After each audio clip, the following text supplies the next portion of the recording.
This rain is coming down. One day I will have a nice shop, whereas I don't have to worry about the weather holding me up from making progress. OMG, it's definitely coming down. So let's just give a quick summary of the progress that I made today.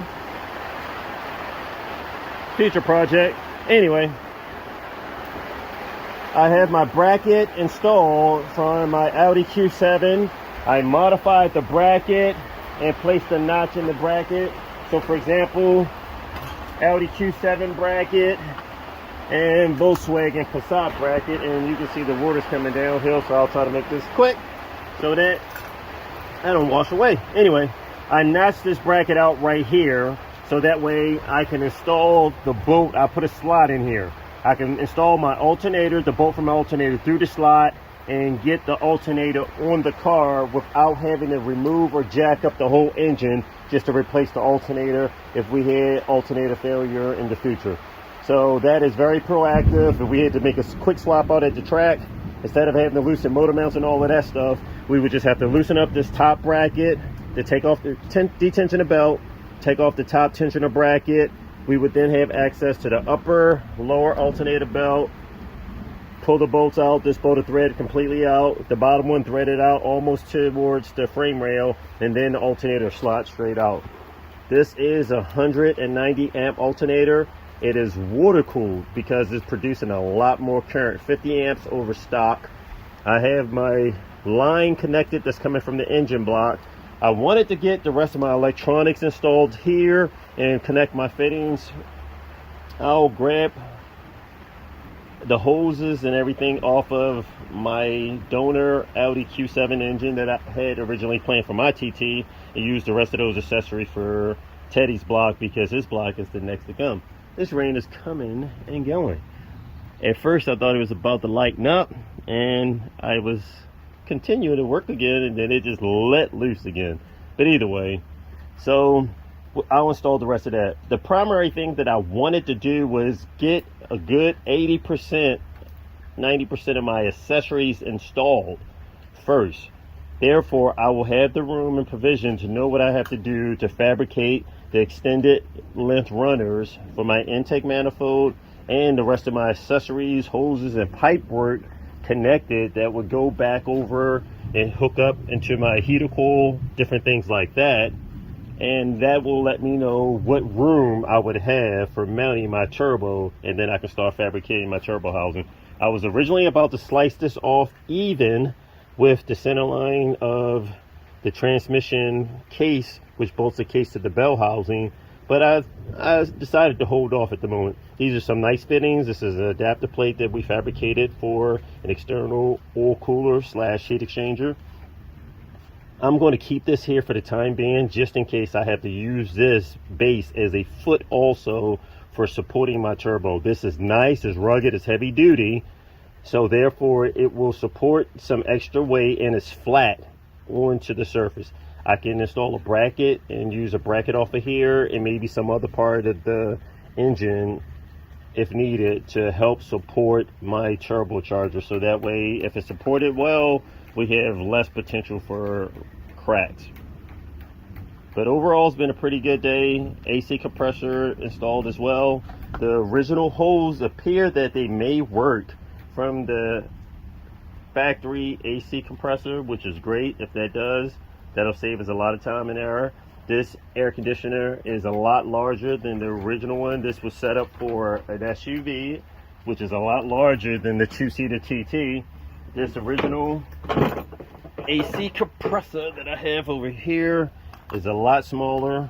The hub, the snout, was shorter also. So this one has a longer snout. This lines up, so all of my belt pulleys line up. The only other thing that we may have to worry about is the original belt was set up to run a power steering pump down here on the lower bracket. So there are several options that I can come up with to utilize that space if needed, because one of the things that I would like to do on this engine, or set up for research and development, just research so we can get some good data, is installing a vacuum pump. Now, some of the 3.6 liter engines had vacuum pumps that was run off the gear, the cam gear in here, and it's stuck out right here. I would like a vacuum pump to help evacuate any extra crankshaft pressure that builds up, especially the fact that we already have a billet aluminum valve cover. We can put a catch can on there and have a vacuum pump to help draw out any of the extra particles, misting, and pressure that's generated from running E85, and that will help out drastically. So if I have to get a vacuum pump and fabricate an adapter for it to mount down there in position, that's something I would. The rain stopped, took a short break, back outside. Now let's continue with hooking up the hoses. So when I finish hooking up the hoses for my alternator, my coolant lines for that, run my coolant tube over to my thermostat housing, and get mostly all this stuff situated up in this area of the engine bay. As I stated before, I wanted to hook up mostly all of my natural accessories first for getting the car, all the hardware, sensors, plugs, piping in position first before I start fabricating and extending the intake manifold and especially the turbo manifold. We'll have coolant lines and tubes running along this side of the engine, as well as some of my sensors and things sticking out here in the wiring. So therefore I want to make sure I have enough clearance to mount everything properly. I hate to weld everything up in place and tight here, and I have coolant lines running up here that goes in the back for my heater core that's going through the firewall. Let's get at it. So here we go with the next slight challenge of spaghetti and putting together the puzzles. The Passat engine had this auxiliary water pump to help circulate the coolant through. That'll help create and prime the engine and help prevent cavitation through these lines here. So the challenge is the Q7 engine has the water pump mounted on the bracket supported by here and up high at the back. I want my turbo back there. I don't want to take up any unnecessary space, especially when the original location of the water pump for the Passat is right in here, so I could take advantage of that space, as well as on the original 3.2 liter VR6. So this hose right here comes from the block, as you can see here, in and then out. Feeds in here, coolant then circulates out. The Passat, this is plugged off on this hose right here, and on the Q7 this part of the tube is utilized. So this would fit right up in position and fit into here. This end of the coolant line here would connect to that, okay? And then this top bracket, feed this over and connect my other hoses. Now that would bypass my water pump, which I do not want to do. So I will use this plugged off tube right here that came with the Passat, and this is where a little creativity comes in. So I'll fabricate or use a bracket. So they use this original bracket that came off the Passat. It was tapped right here and a bolt ran through this part. There's nothing on here like that for this bracket because it wasn't utilizing the water pump right there in that location. So I can mount a bracket or either drill and tap a hole here. Either way, I can get the water pump here. Now I want to use the original water pump on the 3.2 liters, a little bit larger. This may be more efficient, I'm not sure. It's a smaller water pump, it's a plastic housing. The other one is definitely a little bit heavier duty.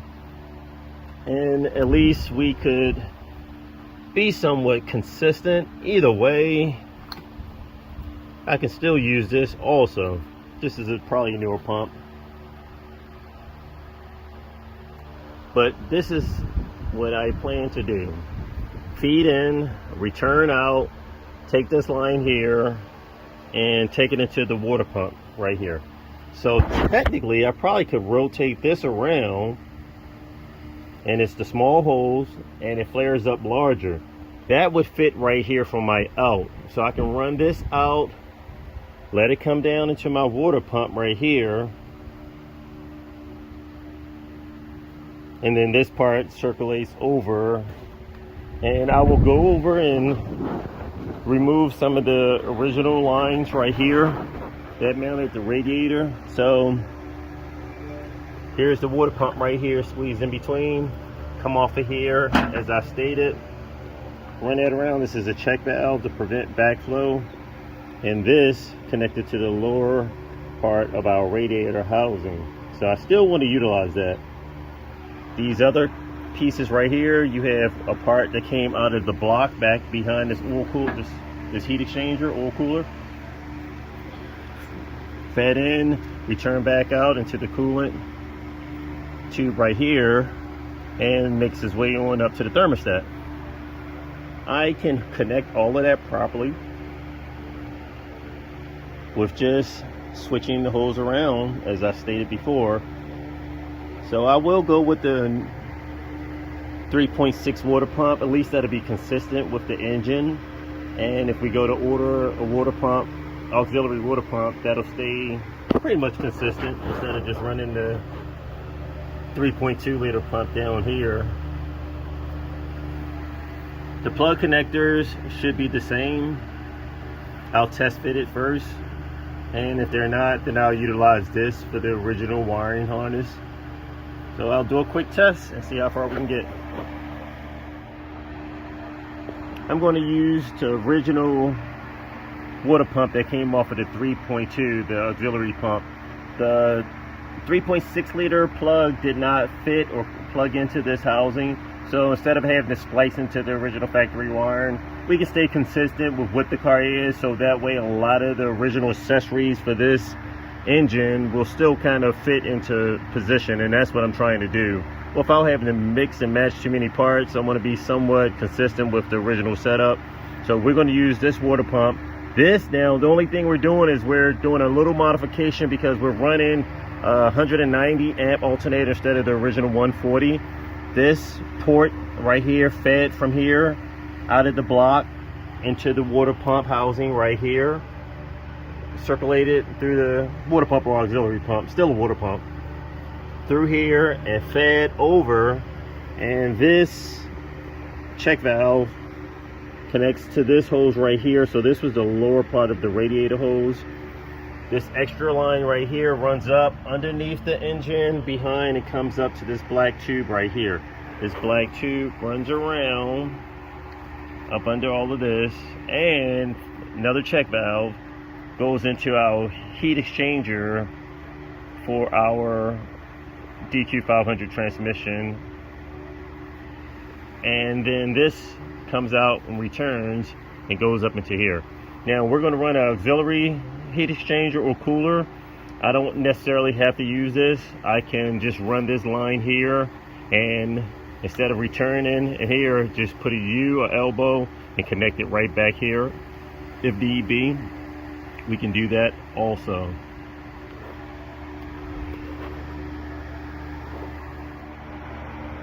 Tube running across from our water pump that goes over to our thermostat housing, and this lower return line comes off and feeds down to the lower section of my radiator. So I'm gonna disconnect this. That fitting, this hose right here, will fit on to this thermostat housing right here. That's originally set up for the 3.6 liter engine. I'm about to mount my elbow to the bottom of the cylinder head. Got the heavy duty bolts, and that goes under here. Once I mount that, of course I'm gonna seal it with silicone, because it's common that leaks in that area, and oil leaks, you can see like the oil buildup all around here. So it's common, I guess, to get some type of leakage, probably coming from this cover right here, and then seep it on the bottom. Now I did seal this cover up pretty nice and tight, so hopefully that'll prevent any type of leakage like that. I did seal it all the way around very good. it comes in handy when you have a large assortment of tools. This is in a very tight position getting this in. A lot of times people may have this neck installed first before mounting the cylinder head, but I wanted to make sure I had the proper gasket fitment without anything happening, because we end up having to modify our gasket for our half-inch ARP bolts.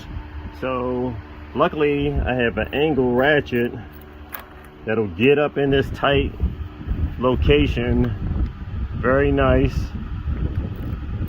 as you can see, and tighten everything up. So I put blue Loctite. You can see a little residual Loctite on there, but I sealed it pretty good with some professional gasket seal. It works very good. The Optimum Max Flex. And I also use Loctite on my bolts. That way we can secure everything, and we don't want any leakage at all. So even though it was common after probably years and years of running to slowly get oil leaks down here, I sealed all this up nice and tight, and as well as here. So I'm going to torque this down into position. So I'm about to install this coolant tube with my thermostat housing and everything into position. I removed my plug or paper from in here. As you can see, it's nice and clean in there. Look at that impeller. That's a bronze impeller, so this is pressed on. A lot of aftermarket water pumps and some of the original factory ones that come on the engine has a plastic impeller. Running the engine hard, especially in this type of application, just normal application, that plastic can become brittle from the coolant. It can break off and sometimes spin on the shaft. So with that brass impeller that's pressed on there, you don't have to worry about that in this type of application. Okay, let's try to give a summary of what I've done today. And it's dark outside, weathered rain back and forth, but alright, let's do this. So the original bracket for the Audi Q7, I installed that. I notched it out, as I stated earlier, and by me notching it out, I can actually, the long bolts for the alternator, I can literally remove or install the alternator without having to jack up the engine, because this bolt down here is so long it will go up against the frame rail and would not be able to remove the alternator without taking out the motor mounts, doing all of that stuff, jacking the engine up, maybe loosening the dog bone at the bottom just to change the alternator. So what would possibly be an hour job, hour and a half, it can be reduced to minutes, for as 20 minutes, half an hour, just taking off this upper bracket, detensioning the bracket, removing the upper bracket, and taking off your belt, take off top, bottom, swap it out. So that's done, that's complete. We have a larger air conditioner compressor installed also. So the great thing about this, the factory lines does match up and fit here well. I changed my hardware to heavy duty hardware because the original grade 8.8 bolts was mushroom and pretty soft as far as torquing down or removing. So that worked out great. I tried to test fit that original Audi R32 or 3.2 liter VR6, and there's bugs everywhere. This is crazy. So I'll try to finish this without getting attacked by too many beetles. Good grief. Anyway, the original Audi, another blooper, AC compressor that came on the car, the hub was too short to line up. So now all my pulleys line up. My next slight challenge would be to see if the original belt would fit, even though this bracket is mounted higher. That would be great.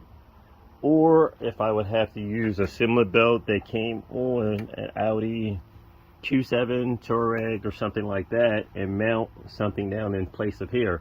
And what I would do would be fabricate and install a vacuum pump.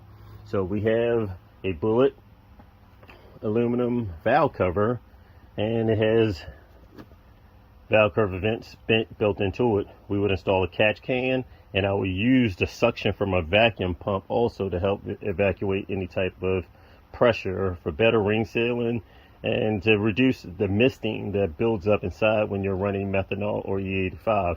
So that'll make the oil last a lot longer as well. So if need be, I would like to do that anyway in the future, play around with different vacuum pumps, because the original engine on some of these 3.6 liters does have a vacuum pump mounted in this location. So next thing, install this right here, the coolant tube. This coolant tube, it was a slight challenge because it's two different versions. The original Q7 has a fitting right here, and this hose would connect to a T, which comes off of here. Now this is a Passat one. This is plugged off from the factory. I'm not going to use this.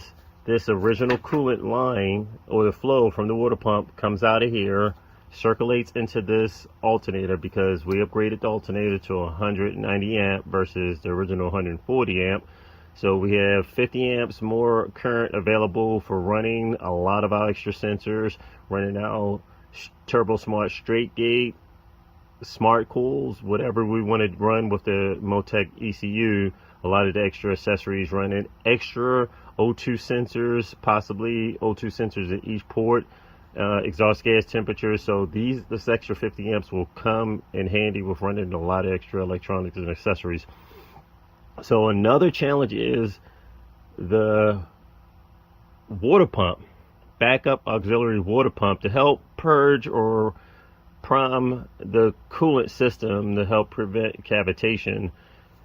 They have a water pump mounted right in this location on the 3.2 liter and the Passat as well. The Cayenne and Touareg Q7 has their water pump up here mounted off of a bracket. I do want to keep the original location because a lot of my wiring can plug right into that and I don't have to do any modification. So I'm going to install the original 3.2 liter water pump that came with that. I can then run this off. So this will feed in, as you see, in, out will come out and go into my water pump. My water pump would then go to my lower cooling hoses. This comes off down to my lower cooling hose, and it's a check valve installed, so I can install all of that as well. I have to, of course, put an oil filter in here, different little small accessories that I have to connect. I wanted to get as many items hooked up as far as my accessories as possible, so that way everything is prepped and primed for running any type of extensions for my intake manifold, for fabricating that, as well as I'll have all my plumbing and everything for returning lines to go to my heat exchanger or my heater coil for inside the car. So with having mostly all of my accessories hooked up, that then leaves me with a baseline foundation of preparing to install the turbo. So originally I was going to cut this bracket off, stated that before in a couple extra videos. I'm going to leave this right here, but I was going to, as you saw, line it up with the center line of the case to the bell housing. I may use this as a heavy duty pedestal or foot to help support that heavy turbocharger. So as you can see, it's not many things around, and I can use this also because these are heavier bolts, so I can possibly come off of here with a bracket as well as here also to try to keep everything as rigid as possible. Maybe come off here with a support and here. That way my turbo housing will be fixed from two different positions and nice and sturdy. So before I do any type of cutting or removing extra material, I'll wait and see what comes down to the final steps with installing my turbocharger. So overall, we made some pretty good progress today. A lot of accessories hooked up. I'll go ahead and hook up my water pump tomorrow, and I'll be prepped for a lot of things. But one of the great things is running the larger AC compressor. This compressor will cool the car tremendously more. The original one was a lot smaller. As I stated this in another video, this AC compressor was set up for a SUV, a lot larger than a two-seater Audi TT. So something large like this will have it freezing inside. So bro, I'm sorry if you get icicles on the inside of your windshield, but you wanted AC the Audi way, you're going to get AC. And one of the great things about it is the original factory hoses did connect to this. This alternator is so huge that we could not use the original bracket. We had no choice but using a bracket from off of Touareg, and this alternator is beefy. The original spring tensioner that's mounted on the support bracket itself We had to install that on the cylinder head because that's the way it's installed on the SUVs, because they're running a timing belt, and there's no room to run the bracket on the tensioner on the original bracket that comes with the Audi Passats and CCs. But overall, made some pretty good progress. So we got a great deal of our accessories hooked up. I will have to do some other modifications as far as my intake manifold, because the person that we purchased this from, Racing Custom Parts, nice baseline starting point for what we're going to do with this manifold, this intake plate right here. It is up against my injectors, as you can see, which I don't like. So my lower injectors will clear, and my fill rail will be very tight back there, but all of that'll fit. Already took some measurements, and it fits on the original Audi Q7, so that's not an issue. But the top injectors are up against this here, and this would interfere with me running my injectors in these cylinders right here. So as far as the cylinders will be 1, 3, and 5. 2, 4, and 6 is on the bottom. They're in a pretty good location, but 1, 3, and 5, that would be in the way. So in actuality, 1, 3, and 5, yeah, and the bottom ones are 2, 4, and 6. So looking pretty good for the most part.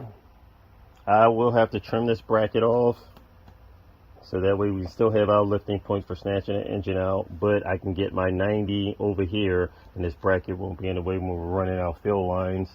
I have to still get my direct injection fill pump right in here as well. But for the most part, we've done well today.